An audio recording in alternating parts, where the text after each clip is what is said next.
Hello दोस्तों, कैसे हैं आप सब। चलिए, तो यहाँ पे चैप्टर नंबर 1 जो आपका nature, objective and scope of audit chapter है, उसका ऑडिट ट्रिक हमने पूरे का पूरा प्रोवाइड कर दिया। प्लेलिस्ट आपके सामने इसी तरीके से मैंने बना दी है, आप यहाँ पे देख सकते हैं। आपको लेक्चर पॉइंट वाइज प्रोवाइड कर दिए, जो भी पॉइंट में दिक्कत है आप देख सकते हैं।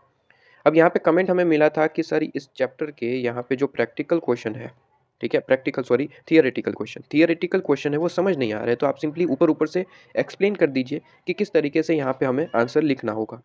ठीक है, तो एक्सप्लेन कर देते हैं, कोई दिक्कत नहीं। बेसिकली क्वेश्चन आंसर वगैरह जो है वो हमारा ऑडिट ट्रिक सीरीज का पार्ट नहीं है।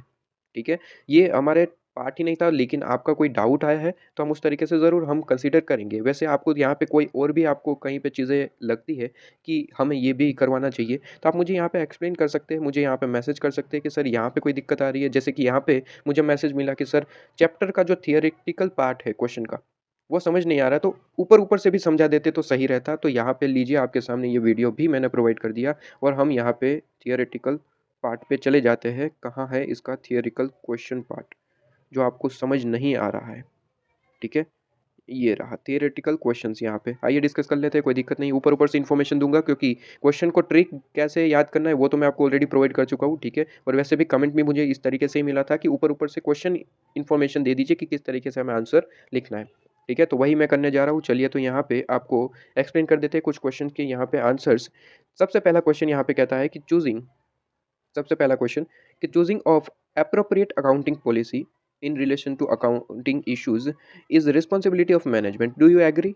क्वेश्चन पूछ रहा है कि अकाउंटिंग पॉलिसी जो है वो सिलेक्ट करना, प्रेजेंट करना, ठीक है, ये सारी जो रिस्पॉन्सिबिलिटी है मैनेजमेंट की, क्या हम इसे मानेंगे, डू यू एग्री, ऐसा पूछ रहा है। तो answer is yes, yes we are agree, क्योंकि हमने पढ़ा है कि सर फाइनेंशियल स्टेटमेंट को प्रिपेयर करना प्लस प्रेजेंट करना। प्रेजेंट मतलब कि डिफरेंट डिफरेंट पॉलिसी आपको अप्लाई करनी है, अकाउंटिंग पॉलिसी हो गई, डेप्रिसिएशन वगैरह सारी चीज़ें।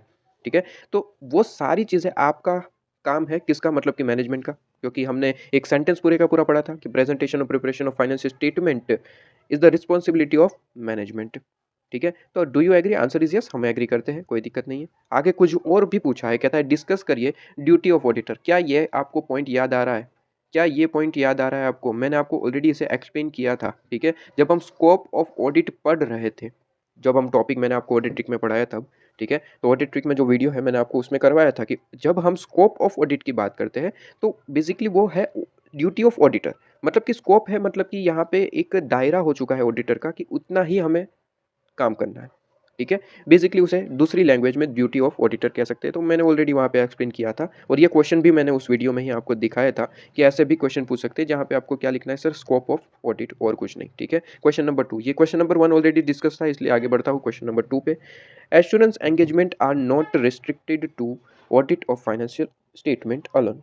एश्योरेंस जो एंगेजमेंट है वो केवल ऑडिट ऑफ फाइनेंशियल स्टेटमेंट तक रिस्ट्रिक्टेड नहीं है। क्या सही है या फिर गलत, आंसर इज बिल्कुल सही है। मैंने जब आपको एश्योरेंस एंगेजमेंट पढ़ाया तब मैंने आपको कहा था कि बहुत ज़्यादा इंपॉर्टेंट टॉपिक है, न्यू टॉपिक है, इसलिए मैंने आपको जो रिवीजन लेक्चर में जैसे पढ़ाते उससे भी ज़्यादा थोड़ा बेहतर तरीके से पढ़ाया था। क्योंकि न्यू टॉपिक है तो मुझे पता था कि स्टूडेंट को हो सकता है इसमें दिक्कत आ सकती है। ठीक है, और एक दो वीडियो भी मैंने देखे थे जहाँ पे प्रैक्टिशनर को ऑडिटर ही कहा जा रहा था। ठीक है, अब यहाँ पे जो वो पढ़ा रहे हैं कि प्रैक्टिशनर ही ऑडिटर है, तो उनके हिसाब से तो ये आंसर कहा जाएगा। ठीक है, उनके हिसाब से आंसर बताऊँ तो देखिए क्या कहता है, students engagement are not restricted to audit of financial statement. अब मुझे बताइएगा ऑडिटर का काम क्या होता है, ऑडिट करना, फाइनेंशियल स्टेटमेंट वगैरह को ऑडिट करना, यही काम होता है ऑडिटर का मेनली। तो उनके हिसाब से तो आंसर यहाँ पे क्या होगा, उनके हिसाब से आंसर होगा, आंसर इज नो। यहाँ पे क्वेश्चन क्या पूछा, समझने की कोशिश करिएगा। एश्योरेंस एंगेजमेंट जो है वो ऑडिट ऑफ फाइनेंशियल स्टेटमेंट तक सीमित नहीं है, मतलब कि उससे ज़्यादा भी है, ये कहना चाहता है सेंटेंस। और कहता है कि डिस्कस करिए क्या ये सही है या फिर गलत। अब जो वो लोग कह रहे हैं कि प्रैक्टिशनर ही ऑडिटर है, ठीक है, प्रैक्टिशनर ही ऑडिटर है, तो उनके हिसाब से तो क्या होगा कि गलत है भाई। क्योंकि एश्योरेंस एंगेजमेंट मतलब कि ऑडिटर का काम है, ऑडिटर का काम तो एक ही होता है, ऑडिट ऑफ फाइनेंशियल स्टेटमेंट, मतलब कि वो रिस्ट्रिक्टेड कहाँ से रिस्ट्रिक्टेड ही हुआ। उनका कहना है कि भाई फाइनेंशियल स्टेटमेंट तक रिस्ट्रिक्टेड हुआ, लेकिन सही आंसर है assurance engagement are not restricted to audit of financial statement alone. मतलब कि assurance engagement audit of financial statement से भी आगे जाता है। और वहां पे ही मैंने पढ़ाया था कि सर प्रैक्टिशनर का काम सिर्फ और सिर्फ ऑडिट करना नहीं है, क्योंकि वहां तक वो सीमित होता ही नहीं है। ठीक है, क्योंकि ऑडिटर से भी बड़ा टर्म है प्रैक्टिशनर, प्रैक्टिशनर एश्योरेंस भी प्रोवाइड करता है। ठीक है। प्रैक्टिशनर एश्योरेंस भी प्रोवाइड करता है और वहाँ पे मैंने एग्जांपल लिया था कि भाई बैंक को लोन देना है तो उसके लिए वो कुछ इन्फॉर्मेशन लेते हैं और उसे सर्टिफाइड करवाने के लिए कहते हैं। जो वो पर्सन सीए के पास, प्रैक्टिशनर्स के पास जाएगा और वहाँ से उसे सर्टिफाइड करवाएगा और ये सर्टिफाइड का मतलब है कि प्रैक्टिशनर यहाँ पे एंश्योर कर रहा है, एश्योरेंस दे रहा है कि इन्फॉर्मेशन बिल्कुल सही है, आप इनके साथ ट्रांजेक्शन कर सकते हैं। मतलब कि एश्योरेंस जो है वो ऑडिट ऑफ फाइनेंशियल स्टेटमेंट से भी आगे जा सकता है। ठीक है। Assurance engagement audit of financial statement तक सीमित नहीं है। ठीक है। और यहाँ पे क्या कह रहा है सर, डिस्कस करिए। क्या लिखा है, डिस्कस करिए। मतलब कि पूरे का पूरा ऑडिट सॉरी एश्योरेंस एंगेजमेंट आपको पूरे का पूरा यहाँ पे डिस्कस करना होगा। इसका मतलब एश्योरेंस एंगेजमेंट का मीनिंग आपको लिखना है, जो कि मैंने आपको मार्क ऑलरेडी करवा रखा है अपने लेक्चर में। ठीक है। अभी के अभी ये ट्रिक सीरीज की बात कर रहा हूँ। और एंड आपको लिखना है वो एलिमेंट्स। ठीक है। एलिमेंट्स को याद करने के लिए मैंने आपको एग्जाम्पल पढ़ाया था, उसी तरीके से आप एलिमेंट्स को लिख सकते हैं। ठीक है। ये चीज़ क्लियर है आपके पास में, ये आपका आंसर हो गया। इसके बाद थर्ड क्वेश्चन कहता है कि assurance engagement involve three party relationship. वही क्वेश्चन पूछा, सेकंड और थर्ड दोनों एक ही क्वेश्चन है। कहता है थ्री पार्टी रिलेशनशिप जो है यहाँ पे एग्जिस्ट करता है एश्योरेंस एंगेजमेंट में। क्या यहाँ पे सही है?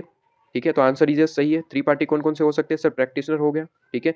अपने यहाँ पे रिलेटेड पार्टी, जिसे हम यहाँ पे बेसिकली कहेंगे अपने इंटेंडेड यूजर, जैसे हम बैंक का एग्जांपल लिया था। बैंक क्या था सर? Intended users. ठीक है। और इंटेंडेड पार्टी, राइट। तो ये तीन लोग होते हैं, प्रैक्टिशनर हो गया, इंटेंडेड आपका पार्टी हो गया, और आपके सामने कौन सा? बैंक। मतलब कि यहाँ पे कौन हो गया सर? Intended users.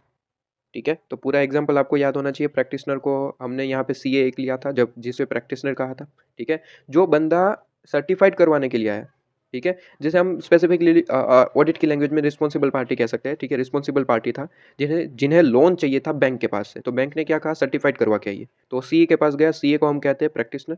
जो बंदा गया उनके पास सर्टिफाइड करवाने के लिए, वो रिस्पॉन्सिबल पार्टी था। और बैंक कौन है? बैंक जो है वो इंटेंडेड यूजर है। ठीक है। ये हमने पूरे का पूरा एग्जांपल लिया था। यहाँ पे कहता है थ्री पार्टी रिलेशनशिप होता है, और ये थ्री पार्टी रिलेशनशिप का मीनिंग सिर्फ और सिर्फ एक्सप्लेन करने के लिए कहा है। इसका मतलब जो ये तीन पार्टी है ना, उसको अच्छे से समझाना है, आपको एक्सप्लेन करना है बस। ठीक है। तो ऑलवेज ध्यान रखिए कि जब इस तरीके का क्वेश्चन पूछा जाए कि भाई इनके अंदर के कोई एलिमेंट पूछे जाए, कोई एडवांटेज पूछे जाए, तो मीनिंग ऑलवेज लिख के आएंगे। ठीक है। मीनिंग तो आपको ऑलवेज लिख के आना है। मतलब कि एश्योरेंस एंगेजमेंट का सबसे पहले मीनिंग लिखेंगे, उसके बाद ये थ्री पार्टी रिलेशनशिप आप समझाएंगे। थ्री पार्टी रिलेशन मतलब कि आपको सिंपली एक्सप्लेन करना है कि तीन पार्टी होती है, तीनों पार्टी कौन कौन होती है और उनकी डेफिनेशन क्या है। ठीक है। बस उससे ज़्यादा यहाँ पे एक्सप्लेन करने की ज़रूरत नहीं है। इसके बाद फोर्थ पॉइंट पे आ जाइए। Chartered accountant is specifically asked to check accounts whether fraud exist. यहाँ पे कहता है कि एक चार्टर्ड अकाउंटेंट है, वो स्पेसिफिकली पूछ रहे हैं। ठीक है। स्पेसिफिकली यहाँ पे पूछ रहे हैं, मतलब कि उस पे एकदम से अड़ गए हैं। ठीक है। कि specifically ask to check account whether fraud exist. यहाँ पे चार्टर्ड अकाउंटेंट को लग रहा है कि यहाँ पे कोई फ्रॉड है, और ये पूरे के पूरे अकाउंट्स को चेक करना चाहते हैं। तो क्या यहाँ पे statement with reason whether it is an example of reasonable assurance engagement. यहाँ पे कहता है कि रीजनेबल एश्योरेंस एंगेजमेंट का ये क्या एग्जाम्पल हो सकता है? तो मेरे हिसाब से तो नहीं हो सकता। ठीक है। इसका क्या कारण होता है? देखिए, यहाँ पे इसने एग्जाम्पल क्या है, ये सही से पढ़िए। चार्टर्ड अकाउंटेंट यहाँ पे स्पेसिफिकली पूछ रहा है, यहाँ पे मतलब कि इस दायरे में वो घुस चुके हैं कि उनको यहाँ पे बस फ्रॉड को एग्जिस्ट जो है वो लग रहा है फ्रॉड है, और उसे ढूंढ निकालना है। बस वो सारे अकाउंट यहाँ पे पूछ रहे हैं कि भाई सारे अकाउंट्स मुझे चाहिए, यहाँ पे मुझे फ्रॉड लग रहा है, वो मुझसे निकालना है। ठीक है। उसे ढूंढ निकालना है। तो मैंने जब आपको उसकी लिमिटेशंस पढ़ाई थी, बेसिकली ऑडिट की लैंग्वेज में बोले तो इनहेरेंट लिमिटेशंस ऑफ ऑडिट। ठीक है। इनहेरेंट लिमिटेशन ऑफ ऑडिट जब मैंने आपको पढ़ाया था, ठीक है, तो वहां पे मैंने कहा था कि सर ऑडिट कोई इन्वेस्टिगेशन नहीं है, इंक्वायरी आप कर सकते हैं, पूछताछ कर सकते हैं, लेकिन कौन सा? ऑडिट से रिलेटेड नॉर्मल चीजें। ठीक है। कोई चीज आपको लग रही है कि गलत है और उसे सीआईडी हम उस पर करेंगे, पूरे की पूरी पीएचडी निकाल देंगे, इधर उधर कर देंगे, तो वो बात गलत है। वो आप नहीं कर सकते क्योंकि आपके पास में पावर नहीं है। ठीक है। ज़्यादा से ज़्यादा आप क्या कर सकते हैं? आपको कोई लग रहा है कि फ्रॉड एग्जिस्ट करता है, तो आप यहाँ पे पूछताछ या फिर स्पेसिफिकली कोई यहाँ पे इन्वेस्टिगेशन नहीं कर पाएंगे। ज़्यादा से ज़्यादा कितना काम कर पाएंगे? ज़्यादा से ज़्यादा आप सिंपली रिपोर्ट कर पाएंगे कि मुझे लग रहा है कि यहाँ पे फ्रॉड है, और उससे रिलेटेड एविडेंस मिले है नहीं मिले, ये सारी चीज़ें लिखनी होती है, जो हम आगे के चैप्टर में पढ़ते हैं। ठीक है। कि आपको क्या क्या चीज़ें किस तरीके से रिपोर्ट करना है। ठीक है। ये सारी चीज़ें हम आगे के चैप्टर में पढ़ते हैं। ठीक है। मॉडिफाइड यहाँ पे ओपिनियन में होता है मॉडिफाइड। ठीक है। ये सारी चीज़ें हम पढ़ेंगे। ओके। तो ये आपके पास में होता है।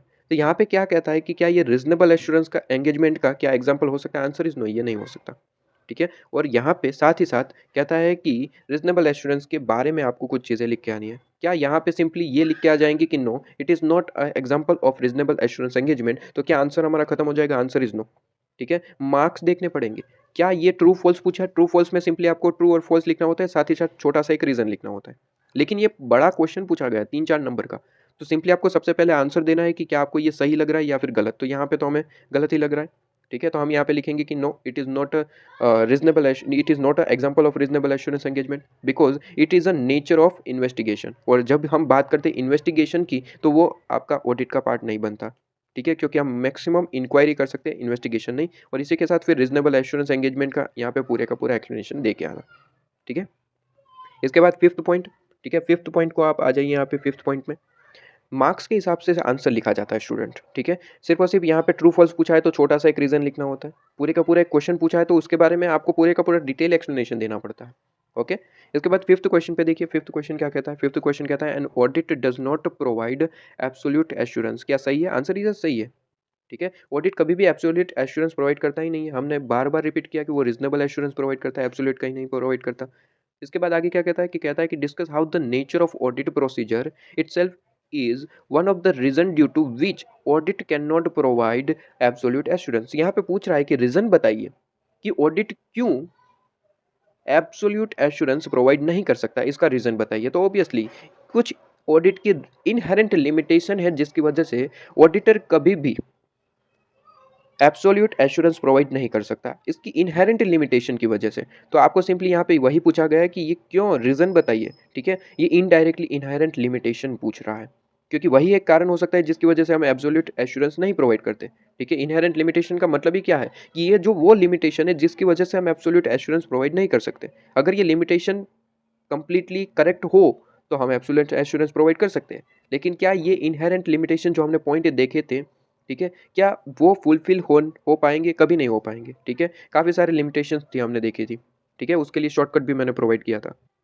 और स्टूडेंट को शॉर्टकट भी याद होगा, ठीक है? फ्यूचर फियाट हमने याद रखा था, टोटल 5 पॉइंट थे, ठीक है? फ्यूचर फियाट ये हमने छोटा सा एक न्यूमरिक रखा था जो हमने याद करने के लिए इससे रखा था। इसके बाद नेक्स्ट क्वेश्चन पे आ जाइए।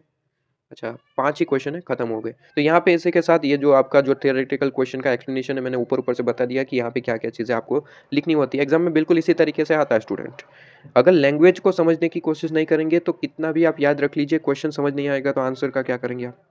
ठीक है? तो ऑलवेज़ ट्राई करिए प्रैक्टिकल आपके जो क्वेश्चन्स सॉरी थियोरेटिकल क्वेश्चन की लिस्ट है आपके पास में, कहाँ है सर? आरटीपी एमटीपी है, ठीक है? और ज़्यादा से ज़्यादा अगर आपको सर आरटीपी एमटीपी में सिलेबस चेंज हो गया नहीं अच्छा लगता मतलब उस तरीके से पढ़ना, तो आइए टेलीग्राम ग्रुप पे लेटेस्ट क्वेश्चन बैंक काफ़ी सारी पड़ी हुई है, ठीक है? लेटेस्ट मई 24 नवंबर 24 के लिए, तो वो आप क्वेश्चन बैंक कर सकते हैं। वहाँ पे भी आरटीपी एमटीपी के ही निकाले हुए क्वेश्चन्स हैं, ठीक है? तो कोई भी आप क्वेश्चन बैंक ले लीजिए जो भी आपको पसंद आए, लेटेस्ट है, ठीक है? तो वहाँ पे जो सारे के सारे अपडेटेड यहाँ पे क्वेश्चन है, तो वो कर लीजिए, कोई दिक्कत वाली बात नहीं है। बस क्वेश्चन को समझना है, ठीक है? ऑडिट में क्वेश्चन बैंक करना कोई बड़ी बात नहीं है क्योंकि आंसर तो वही है जो आपने पढ़े हैं आईसीए मॉड्यूल से, ठीक है? बस वहाँ पे करना क्या होता है, बस क्वेश्चन को समझना है।